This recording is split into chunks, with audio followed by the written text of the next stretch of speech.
Assalamualaikum warahmatullahi wabarakatuh.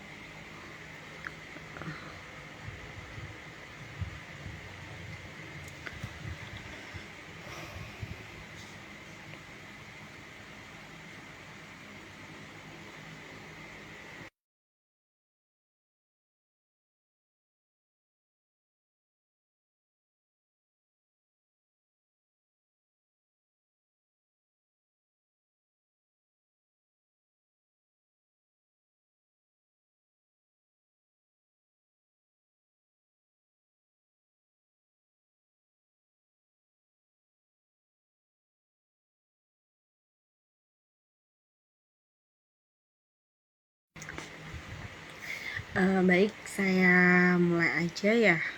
Jadi, selamat malam. Assalamualaikum warahmatullahi wabarakatuh. Pada malam hari ini, saya melanjutkan sharing selama insya Allah 7 hari ke depan gitu. 6 hari ya kemarin dan sekarang. Kemudian tinggal 5 hari lagi insya Allah sharingnya. Nah, pada malam hari ini saya akan memberikan sebuah materi. Sebenarnya materinya udah sering sekali di webinar saya. Saya ulangi lagi nih, sering di webinar saya udah saya sampaikan gitu di webinar maupun di kulwab gitu. Apa sih konsep pengajaran hijaiyah ala KSH, kelas stimulasi hijaiyah? Pada malam hari ini tentang konsep dan prinsip stimulasi hijaiyah itu seperti apa gitu. Jadi bagi yang belum pernah tahu, belum pernah ikutan webinarnya ataupun kulwabnya, pembahasan ini tentu akan cukup menarik gitu loh. Kenapa? Karena kalau udah tahu konsep dasarnya dan prinsip stimulasi hijaiyahnya, insya Allah bisa praktek sendiri gitu, walaupun nggak ikut kelas intensif kami. Kayak gitu ya. Lanjut aja biar nggak terlalu malam. Nah, kelihatan nggak ya? Yang pertama adalah menentukan visi misi keluarga, apa yang hendak ditanamkan pada anak gitu. Jadi ini sebenarnya ngaruh ke tujuan ya. Ini yang ini visi misi keluarga ini akan menjadi awal gimana kita bisa semangat mengajari anak ala KSH gitu, ala kelas stimulasi hijaiyah. Kalau misalnya kita belum punya visi misi untuk ngajarin anak hijaiyah sejak balita, ya tentu akan bingung juga gitu. Jadi yang pertama kali adalah tentukan apa value yang akan bunda-bunda tanamkan kepada anak gitu. Kalau misalnya belum memprioritaskan hijaiyah, ya akan susah juga untuk mempraktekkan konsep maupun prinsip stimulasi hijaiyah gitu. Jadi yang pertama kali adalah menentukan visi misi keluarga. Kemudian yang kedua adalah menyadari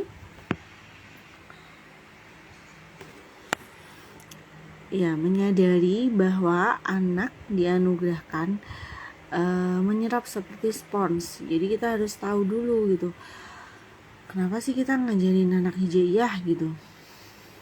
Karena ternyata anak balita itu memiliki kemampuan seperti spons gitu. Jadi apapun yang dia yang kita berikan gitu sangat terserap secara sempurna dengan izin Allah. Kemudian yang ketiga adalah menyadari kebutuhan bergerak dan stimulasi. Jadi kalau misalnya ini yang ketiga ini nggak kita ketahui, maka ya akan tidak menganggap hal itu penting gitu. Jadi kalau misalnya stimulasi dan kebutuhan bergerak itu nggak dianggap penting, ya maka anak nggak akan dikasih stimulasi itu gitu. Anak nggak akan diberikan kebutuhan bergerak yang sesuai dengan usianya kayak gitu. Jadi ketiga hal ini penting untuk kita pahami gitu. Yang pertama adalah untuk mengawali gitu, agar kita mau ikut konsepnya stimulasi hijaiyah. Yang pertama adalah tentukan dulu visi misi keluarga gitu. Kenapa sih saya harus ngajarin anak hijaiyah gitu. Nah, ini di webinar juga sudah saya sampaikan kenapa kita perlu menanamkan hijaiyah sejak balita gitu, misalnya gitu. Kalau misalnya belum ada keinginan untuk itu gitu, ya nggak akan mempraktekkan gitu konsep maupun prinsip stimulasi hijaiyah meskipun udah tahu gitu pembahasan pada malam hari ini gitu. Nah, makanya kalau misalnya tiap keluarga kan beda-beda ya. Ada yang memprioritaskan bahasa Inggris dulu, ada yang memprioritaskan alfabet ABC dulu gitu. Jadi ya yang paling pertama untuk pembahasan malam hari ini adalah teman-teman atau bunda-bunda di sini silakan berpikir gitu, apakah penting nggak sih hijaiyah untuk anak saya gitu dibandingkan huruf-huruf lainnya gitu. Kalau di kelas kami gitu juga dijelaskan bahwa kenapa kita perlu belajar hijaiyah dulu dibandingkan alfabet, karena ya hijaiyah itu adalah sesuatu yang memang mungkin bagi sebagian orang gitu, sebagian orang itu adalah hal yang asing. Bagi sebagian anak itu hal yang asing, akhirnya menganggap bahwa rutinitas mengaji itu hal-hal yang sangat aneh atau hal-hal yang tidak menyenangkan seperti itu, karena memang bukan bahasa kita hijaiyah. Jadi kalau misalnya di sebuah keluarga itu belum ada prioritas untuk ngajarin hijaiyah, ya meskipun udah tahu konsep dan prinsip stimulasi hijaiyah, maka ya akan percuma. Jadi yang pertama adalah kita menentukan apa yang akan kita ajarkan kepada anak gitu, apa yang kita prioritaskan gitu. Jadi kalau misalnya belum memprioritaskan hijaiyah, ayo prioritaskan gitu, karena huruf hijaiyah itu lebih kompleks gitu dibandingkan huruf-huruf lainnya gitu, maksudnya huruf ABC ya. Dan kenapa diutamakan juga itu adalah bahasa Al-Quran gitu. Jadi kalau misalnya kita rugi banget gitu kalau misalnya kita tidak mengajarkan hijaiyah kepada anak gitu, apalagi di masa yang dia itu masih menyerap seperti spons gitu. Jadi dimanfaatkan masa-masa emas si anak itu gitu loh, seperti itu. Kemudian menyadari kebutuhan bergerak dan stimulasi. Ini adalah 3 hal yang awal yang perlu dipegang ya dari bunda-bunda yang mungkin masih belum greget untuk ngajarin hijaiyah kepada anak gitu.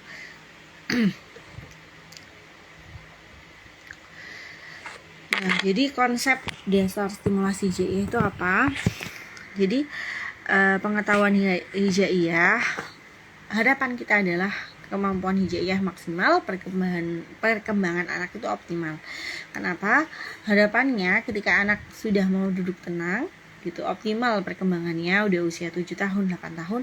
Nah, pengetahuan hijaiyahnya itu telah matang. Dia udah bisa semua huruf fathah misalnya, udah bisa kasroh gitu. Tinggal dia tuh ditanamkan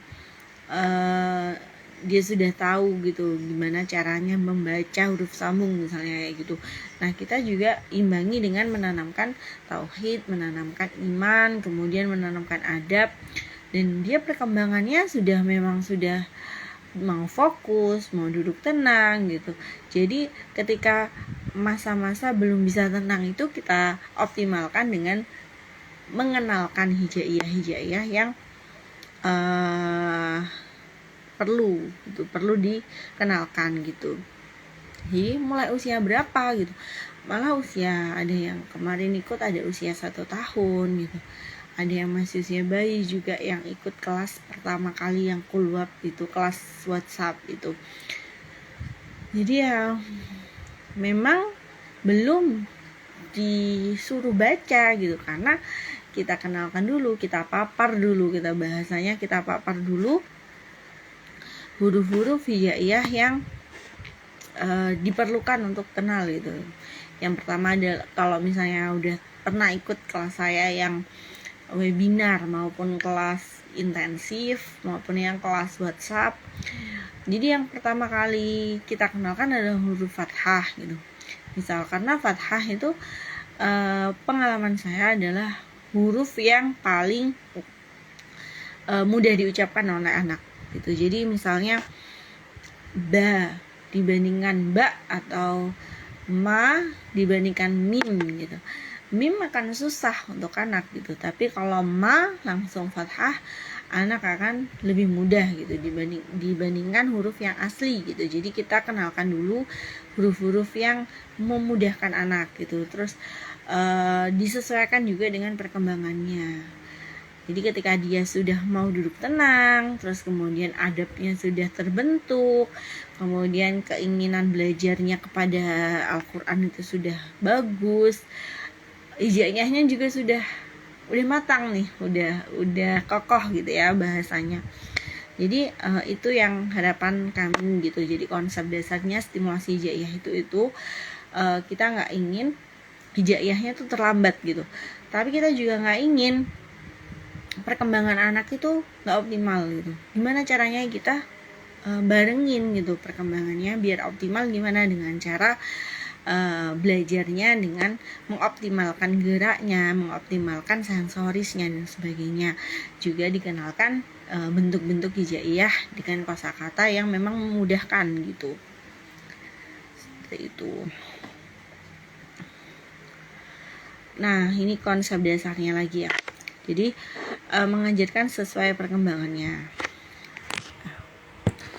Ya, konsep dasarnya itu kayak gini, mengajarkan sesuai perkembangan si anak, kemudian tidak memaksakan, dan hijaiyah maksimal, minim tertukar. Jadi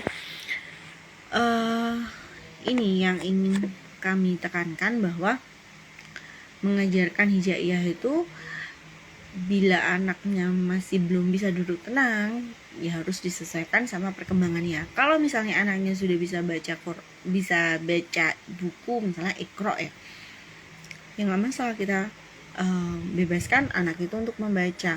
Tapi kebanyakan anak itu nggak fokus gitu ke huruf per hurufnya. Tapi ketika dia memakai metode yang lebih menyenangkan, mengoptimalkan geraknya, mengoptimalkan sensorisnya, indranya, ternyata hal itu lebih sesuai sama perkembangannya. Kemudian juga tidak boleh memaksakan. Kemudian hijaiyahnya maksimal, kemudian minim tertukar. Itu harapan kita ya. Harapan kita stimulasi hijaiyah itu seperti itu. Jadi sesuai perkembangan, tidak memaksakan. Kemudian hijaiyahnya harus hijaiyahnya maksimal dan minim tertukar. Nah, ini gimana caranya? Dengan cara kita menyusun lesson plan, misalnya kayak gitu. Mohon maaf.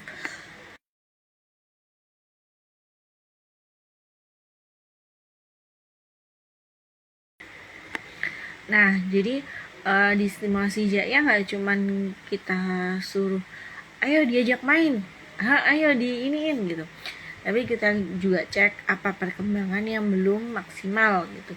Kemudian gimana cara mengajari hijaiyah agar lebih mudah gitu dan minim tertukar gitu. Jadi kita insya Allah juga ada tipsnya gitu di kelas intensif gitu, maupun di sini pun insya Allah nanti ada webinar juga tentang bahas gimana caranya mengajarkan kartu gitu. Jadi menyusun lesson plan dulu, kemudian gimana cara membawakan kartunya itu biar lebih maksimal kayak gitu. Itu ya. Lanjut. Nah, ini ada prinsip stimulasi hijaiyah. Jadi ini prinsip stimulasi hijaiyah ini tidak saya sampaikan di kelas WhatsApp yang pertama karena belum terbentuk gitu. Jadi besok juga akan saya ceritakan gimana sih perjalanan keluar kelas WhatsApp gitu, kelas WhatsApp yang di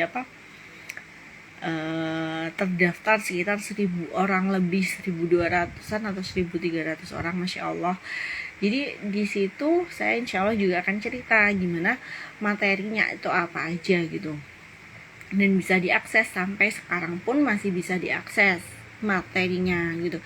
Tapi materi untuk prinsip stimulasi hijaiyah ini hanya ada di webinar sama kelas intensif dan di postingan saya di Instagram maupun di YouTube gitu ya. Jadi prinsip stimulasi hijaiyah itu apa sih? Hal yang butuh diperhatikan dalam pengajaran menggunakan stimulasi hijaiyah. Jadi nggak asal kita ngasih stimulasi aja atau kita perlihatkan hijaiyah atau huruf hijaiyah aja, enggak itu. Tapi kita punya dasar-dasar atau hal-hal yang perlu diperhatikan dalam pengajaran menggunakan metode stimulasi hijaiyah kayak gitu. Nanti kalau mau tanya silakan di di komen atau di kotak pertanyaan ya. Kalaupun nggak ada yang bertanya nggak apa-apa.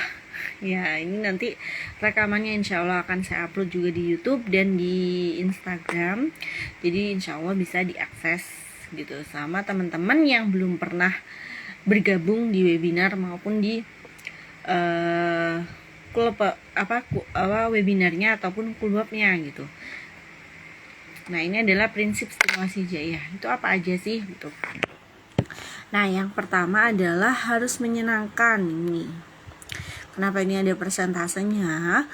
Ini yang diprioritaskan. Kita tuh menstimulasi anak tuh harus menyenangkan, dan ini istilahnya harus gitu loh. Jangan sampai anaknya lagi ngantuk, anaknya lagi bosen, atau anaknya lagi lapar gitu, atau pokoknya nggak ada semangat atau nggak menyenangkan, ya kita bisa tunda gitu. Atau kitanya sendiri orang tuanya masih belum bisa menghadirkan suasana menyenangkan gitu. Jadi kalau bisa ketika menstimulasi hijaiyah harus menyenangkan. Kemudian sesuai perkembangan. Nah ini harus juga gitu. Jangan sampai anak belum bisa menggunting, diajar menggunting ya gitu. Ya akan kesulitan dan akan tidak tidak menyenangkan akhirnya kan gitu. Kemudian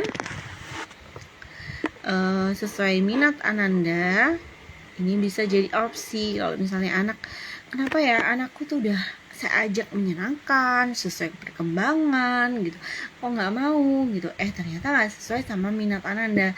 Jadi ayo kita gali nih apa yang dia sukai, permainan apa yang memang anak itu butuhkan dan anak itu suka gitu. Jadi ini bisa jadi opsi sesuai minat Ananda. Kemudian biarkan eksplorasi huruf. Nah ini penting juga, karena kalau misalnya anak itu nggak mengeksplorasi, ya akan kesulitan gitu, akan merasa bingung tetapan sama hurufnya. Kalau misalnya ini adalah solusi juga bagi bunda-bunda yang anaknya tuh bingung sama huruf ja misalnya. Nah itu kita bisa eksplorasi gitu.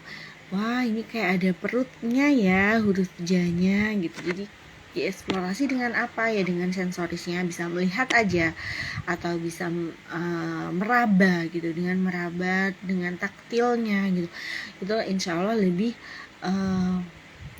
menyerap gitu, anak akan lebih ngeh gitu dengan huruf yang kalau dieksplorasi. Kemudian kaitkan dengan bahasa Arab. Ini mungkin beberapa metode nggak pakai ini gitu, cuman kalau saya pakai dengan bahasa Arab karena insya Allah ketika kita sounding gitu atau kita bersyair dengan bahasa Arab, kemudian bersyair itu bukan berarti kita berbahasa Arab, enggak ya, cukup aja satu kata, satu kosakata, misalnya asadun singa, bakorun sapi gitu. Jadi kayak gitu aja. Nah itu sebagai awalan anak itu akan familiar sama hurufnya karena dia tahu hurufnya tuh punya makna loh gitu. Jadi lebih menyenangkan juga insya Allah. Kemudian kuatkan kaitkan, maksud saya kaitkan dengan lingkungan. Jadi kalau kaitkan dengan lingkungan itu kita huruf itu lebih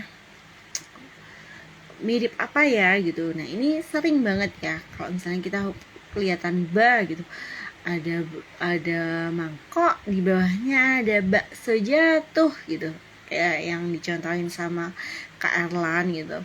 Nah itu contoh-contoh kita mengaitkan dengan hal-hal yang memang anak itu udah tahu gitu. Kita mengimajinasikan huruf itu seperti apa. Kalaupun nggak ada gitu ya nggak usah itu. Jadi ini cuman opsi untuk yang keempat ini, yang persentasenya kecil-kecil ini. Nah yang penting adalah menyenangkan dan sesuai perkembangan ini. Haruslah ya, kalau misalnya kita nggak memenuhi 6 prinsip ini ya nggak apa-apa, tapi yang paling penting adalah menyenangkan dan sesuai tumbuh kembang ini. Udah itu sih.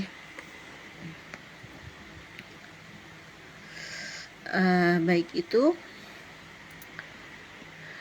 Jadi untuk malam hari ini konsepnya itu seperti itu. Jadi kalau misalnya prinsip stimulasi hidaiyah ada 6 prinsip ini gitu, insya Allah anak itu lebih mudah dalam kita ajak dalam bermain hijaiyah atau kita mengenalkan hijaiyah gitu.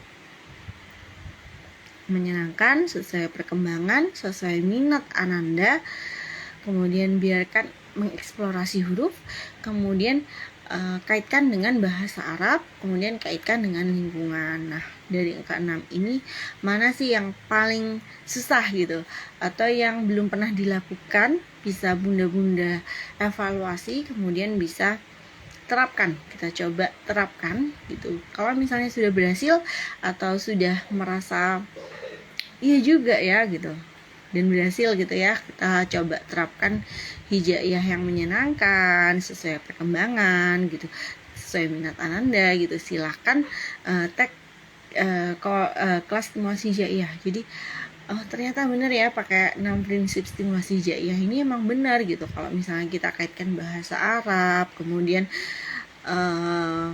kita biarkan anak mengeksplorasi, itu lebih nyambung, anaknya lebih senang gitu. Ternyata kayak gitu. Kalau udah nerapin 6 prinsip ini dengan izin Allah lebih mudah untuk menstimulasi Ananda kayak gitu.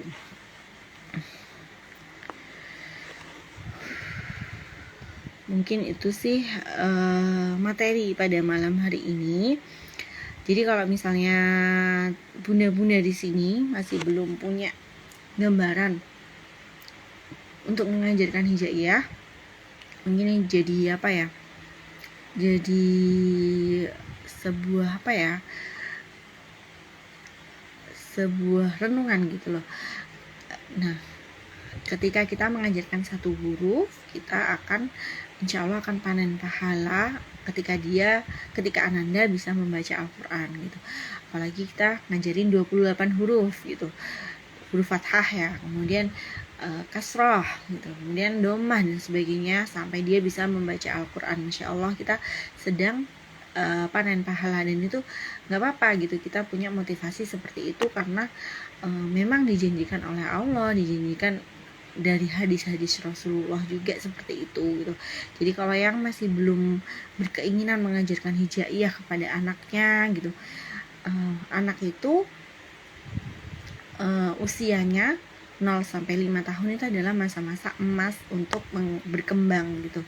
Otaknya 90% bisa maksimal ketika usianya 5 tahun. Tapi 90% itu nggak ujuk-ujuk langsung kita drill 5 tahun nih, ayo kita belajar gitu, enggak gitu. Jadi mulai usia 0-2 tahun itu ada interaksi, kita kenalkan benda-benda, kita kenalkan hal-hal kosakata yang ada di sekitar kita. Ini awan, oh itu awan gitu, ini tanah gitu dan sebagainya. Itu adalah momen-momen dimana kita mengajarkan atau menstimulasi anak gitu. Kemudian mengenalkan tekstur, mengenalkan konsep panas, dingin, kasar, lembut dan sebagainya. Itu adalah momen kita mengajarkan anak stimulasi juga gitu. Jadi 0-2 tahun itu bisa berkembang pesat gitu. kecerdasan anak. Kemudian dari 2 sampai 5 tahun bisa berkembang sampai 90% gitu. Nah, 90% ini nggak akan didapat kalau misalnya dari 0 sampai 2 tahun itu belum maksimal gitu. Gimana kalau udah kelewat, udah 4,5 tahun nggak pernah saya stimulasi, ya masalah, insya Allah masih ada waktu gitu, ada waktu dan kita nggak menyerah gitu, insya Allah kayak gitu. Jadi yang pertama kali untuk kita orang tua ingin praktek langsung gimana sih cara mengajarkan hijaiyah yang menyenangkan sesuai ala KS saya, yang pertama kali adalah yaitu yakinkan diri gitu. Kenapa saya harus mengajarkan hijaiyah gitu. Kemudian tahu gitu kebutuhan anak itu gimana gitu, kebutuhan bergeraknya, stimulasinya gitu. Banyak sekali ya referensi gitu. Kenapa anak butuh distimulasi, kenapa anak butuh diajak mengobrol, kenapa anak butuh membaca buku misalnya seperti itu, dan banyak hal yang perlu kita pelajari ketika menjadi orang tua gitu. Dan insya Allah juga saya pun masih proses belajar juga gitu, kayak gitu. Jadi semangat buat bunda-bunda yang belum memulai sama sekali untuk mengajarkan hijaiyah sejak balita, bisa mulai meyakinkan diri sendiri gitu, memberikan motivasi kepada diri sendiri kenapa saya harus mengajarkan hijaiyah gitu. Kemudian biar perkembangannya optimal kita perlu stimulasi. Nah, biar barengan antara perkembangan dan kemampuan hijaiyahnya, ya sekaligus aja gitu, sekaligus kita ajarkan melalui stimulasi hijaiyah. Jadi pengetahuan hijaiyahnya maksimal, perkembangannya pun optimal gitu sih. Saya baca-baca ya.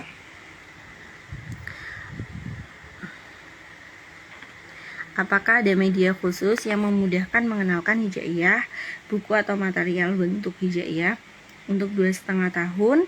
Baiknya huruf hijaiyah gundul atau langsung berharokat. Jazakillahu khairan. Iya, terima kasih pertanyaannya Bunda. Jadi kalau misalnya media khusus itu sebenarnya nggak ada. Jadi kembali lagi ke prinsip stimulasi hijaiyah. Ini pokoknya menyenangkan sesuai perkembangannya. Kalau media khususnya kita nggak mengkhususkan sesuatu gitu. Cuman kita punya media yaitu kartu dan buku stimulasi hijaiyah, dan itu pun nggak semua bisa maksimal juga untuk mengajarkan dengan kartu maupun dengan buku gitu, karena mungkin nggak sesuai minat Ananda atau belum menyenangkan pembawaannya gitu. Yang terpenting adalah bunda-bunda ngerti gimana prinsip stimulasi hijaiyah gitu. Kalau kami ya tentunya pakai kartu, karena kartu memudahkan ya. Kita bisa ambil 1 kartu atau 2 kartu yang sesuai dengan lesson plan atau rencana belajar yang akan kita ajarkan. Misalnya besok saya mau ngajarin ba sama ba sama ja misalnya kayak gitu. Nah, itu cukup 2 kartu itu aja yang dikeluarkan dulu. Kemudian kita eksplorasi, entah itu mewarnai, entah itu menempel-nempel kayak gitu. Jadi itu media yang kami pakai adalah kartu gitu. Kalau misalnya ada yang nggak bisa pakai kartu sama sekali, ya nggak masalah gitu, karena kita nggak mengkhususkan kartu tertentu gitu, maksudnya kartu harus gitu, tapi kartu itu memudahkan, cuman nggak harus gitu. Tapi selama saya punya anak pertama maupun kedua itu pakai medianya itu adalah kartu.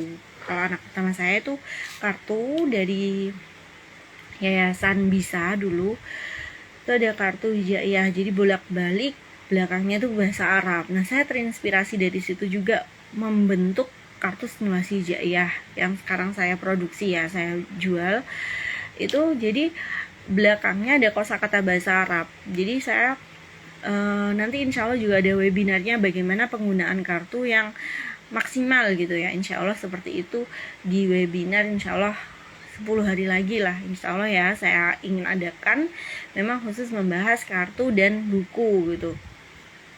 Kalau misalnya di luar kartu, kita bisa ajarkan juga, misalnya kita jalan-jalan ketemu batu, kemudian kita susun batunya, kita nggak bawa kartu, nah itu bisa juga gitu. Dan kita bisa mengaitkan dengan apa yang ada di sekitar kita gitu, nggak harus kita bawa kartu kemana-mana, tapi kita tahu apa yang ingin diajarkan, kemudian tahu prinsip-prinsip stimulasi hijaiyah ini, insya Allah itu akan lebih memudahkan gitu. Nggak harus dengan media tertentu gitu, dan akhirnya menyulitkan. Misalnya, wah saya nggak punya nih gitu, harus diada-adakan. Yang terpenting adalah bunda-bunda memahami dulu prinsip stimulasi hijaiyah itu sih saran saya. Insya Allah kartu juga memudahkan, tapi tidak harus gitu. Kalau saya sendiri seperti itu. Ada pertanyaan lagi nih, atau sebaiknya berapa huruf per hari yang distimulasikan untuk anak usia 3 tahun? Ini menyesuaikan karena tiap anak itu beda-beda ya. Cuman coba dulu satu huruf, besoknya 1 huruf lagi. Kalau ternyata Anda nggak bingung gitu, bisa ditambah lagi. Sebenarnya kalau misalnya terlalu banyak juga, nanti murojaahnya juga mengulangnya akhirnya banyak gitu. Jadi disesuaikan aja biar anak itu biar anak punya waktu untuk mengeksplorasi dan minim tertukar gitu ya. Kalau pengen menargetkan 1 hari 1 huruf, besoknya kan akhirnya 2 huruf kan, jadi dibawa terus, jadi biar nggak lupa dibawa dalam hari-hari selanjutnya gitu. Jadi sehari ya 1 huruf dulu, kalau saya sarankan seperti itu. Ataukah per 1 huruf diulang selama beberapa hari? 1 huruf diulang beberapa hari? Nah ini tergantung usia anaknya gitu. Jadi kalau dulu yang saya pernah ikut kelas WhatsApp, itu ada anak yang usianya masih kurang dari 1 tahun, 1 tahun gitu ya. Jadi seminggu ya huruf itu terus gitu. Tapi ya akhirnya berprogres, dan lama-kelamaan anak itu familiar sama hurufnya. Sebenarnya kan tujuannya familiar dulu sama hurufnya, dan dia menyukai huruf-huruf hijaiyah dulu ya. Kalau usia 1 tahunan pengenalan gitu, nggak mentarget kamu baca buku ya selesai ya gitu, nggak kan. Jadi ya menyesuaikan usia. Kalau misalnya 1 huruf 1 hari itu bisa, usia 3 tahun ya nggak masalah, besok ganti huruf, tapi huruf yang kemarin coba dibawa gitu. Oh ya, tadi ada yang pertanyaannya juga, pakai huruf gundul, huruf asli, atau huruf yang berharokat gitu. Kalau kami ya seperti yang saya sebutkan tadi, merekomendasikan yang huruf fathah langsung gitu. Ini pengalaman saya, yang anak pertama pun mengajarkannya langsung huruf fathah gitu, karena huruf asli itu pengucapannya untuk anak 1 tahun, 1,5 tahun itu masih susah. Kayak misalnya alif jadi lif gitu, lama-lama ya bukan a gitu. Kalau a kan gampang gitu, terus kaf gitu kan agak susah gitu. Jadi kami memilih untuk huruf fathah gitu. Jadi kartu yang kami pakai pun kartu stimulasi hijaiyah itu langsung ke harokat fathah gitu. Kemudian kita berusaha untuk memilihkan kosakata yang sesuai sama fathahnya. Misalnya a asadun, kemudian ba bakorun, ta tamrun gitu. Jadi yang awalannya itu sama fathah gitu.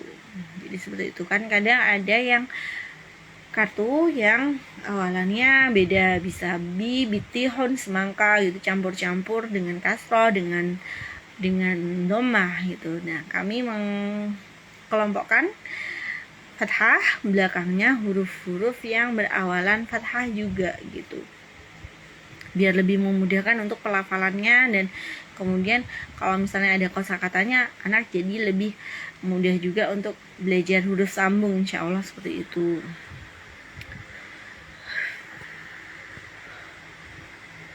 Baik, mungkin itu ya dari saya. Mungkin ada yang ditanyakan lagi.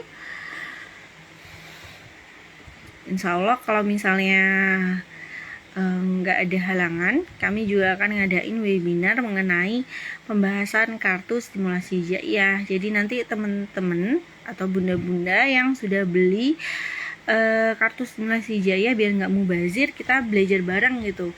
Kalau misalnya pembahasannya dari awal gitu, dari awal kartu itu kenapa diproduksi gitu, kemudian apa yang butuh diajarkan untuk anak gitu, bukunya pun biar nggak mubazir, jadi kita bahas bareng gitu. Kalau nanti juga ada sesi sharing yang kemudian teman-teman yang sudah beli, bunda-bunda yang sudah beli bisa bergabung.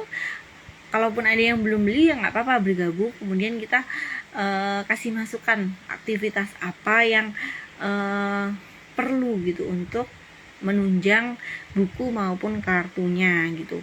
Misalnya ada yang beli kartu gitu, kartunya nggak dipakai gitu kan, eman gitu ya, mubazir takutnya ya. Jadinya kalau bisa ketika beli kartunya bisa ditanyakan ke saya atau ya ke saya, dimaksimalkan gitu loh.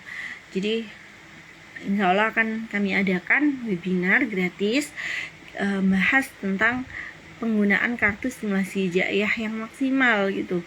Insya Allah seperti itu. Ya mungkin itu dari saya. Ada pertanyaan lagi?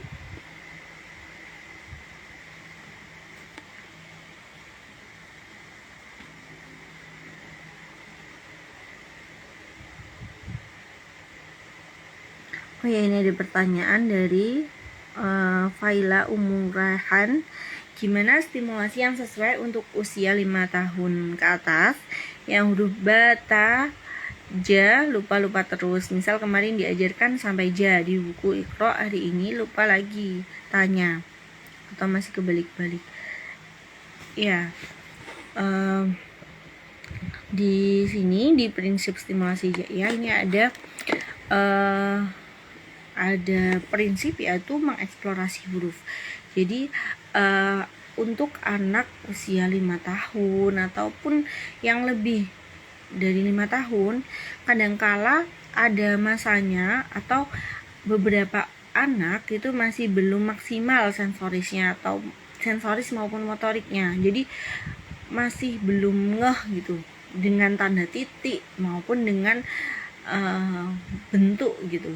Jadi kaitkan dengan bahasa Arab gitu. Jadi kalau anak saya maupun yang peserta yang ikut kelas intensif ataupun kelas-kelas saya yang kulbab pun mempraktekkan kalau misalnya ta ketemu ta, ingatnya tamrun kurma gitu. Jadi anak juga dikaitkan dengan bahasa Arab itu. Jadi tahu ta itu penyusun huruf kurma gitu. Kemudian eksplorasi huruf gitu. Mungkin anak butuh meraba-raba huruf dulu gitu. Jadi merasakan kalau huruf ta itu seperti ini, huruf ja seperti ini gitu. Jadi misal belum bisa fokus ke Iqra atau masih terbalik-balik, ya bisa jadi sensoris maupun motoriknya itu belum terasa dengan baik gitu. Itu sih kalau saya. Jadi 6 prinsip ini coba dipraktekkan gitu. Kalau misalnya ada salah satu yang masih belum maksimal gitu, dicoba dulu. Oh, anak ini mungkin masih kurang eksplorasi. Oh, perlu kayaknya dikaitkan bahasa Arab gitu. Jadi seperti itu sih, Bun. Semoga terjawab ya.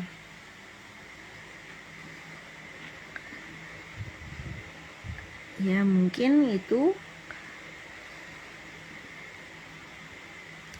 Jazakillahu khairan jawabannya Bunda, wa jazakillahu khairan. Ya, mungkin itu ya live Instagram pada malam hari ini. Semoga konsep atau konsep dasar pengajaran hijaiyah pada malam hari ini menjadi tempat Bunda mulai mau praktek gimana sih cara stimulasi hijaiyah yang menyenangkan, kemudian sesuai sama kebutuhannya Ananda gitu, kayak gitu. Jadi insya Allah sebenarnya dengan 6 prinsip ini dipegang kemudian dipraktekkan, mudah-mudahan bisa mempraktekkan di rumah gitu. Kalaupun masih belum bisa gitu, masih belum bisa atau masih bingung terus langkah selanjutnya tuh gimana gitu, nah insya Allah juga bisa mendengarkan di webinar kami, kemudian juga bisa ikut kelas intensif kalau ingin gabung lebih intens, kemudian dikoreksi sama saya dan tim gitu, kayak gitu. Jadi itu konsep dasarnya ya, insya Allah juga cukup membantu, semoga ya, seperti itu. Silakan nanti kalau misalnya ada bunda-bunda yang di sini mau praktek, mau sudah mempraktekkan kepada Ananda tentang konsep pengajaran stimulasi hijaiyah, silakan tag akun ini stimulasi hijaiyah, kemudian yaitu tadi menggali apa yang dibutuhkan Ananda gitu, gimana respon Ananda juga dibutuhkan, dia ngerasain kayak gimana atau merasa udah saya sediakan mainan menyenangkan dia nggak mau gitu, itu dievaluasi lagi dari prinsip-prinsip stimulasi hijaiyah yang saya paparkan pada malam hari ini gitu. Yaitu semoga bermanfaat dan insya Allah ada sharing lagi di hari-hari besok, insya Allah mungkin jamnya jam 8-an aja, insya Allah lebih enak. Kemudian kalau misalnya pengen gabung di grup Telegram kemudian mendengarkan materi saya ataupun webinarnya, bisa bergabung di melalui WA yang ada di bio gitu, di bio kelas stimulasi hijaiyah gitu. Cukup ya? Apa ada pertanyaan yang belum terjawab? Sepertinya tidak ada.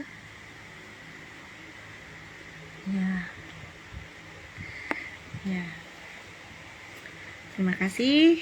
Wassalamualaikum warahmatullahi wabarakatuh.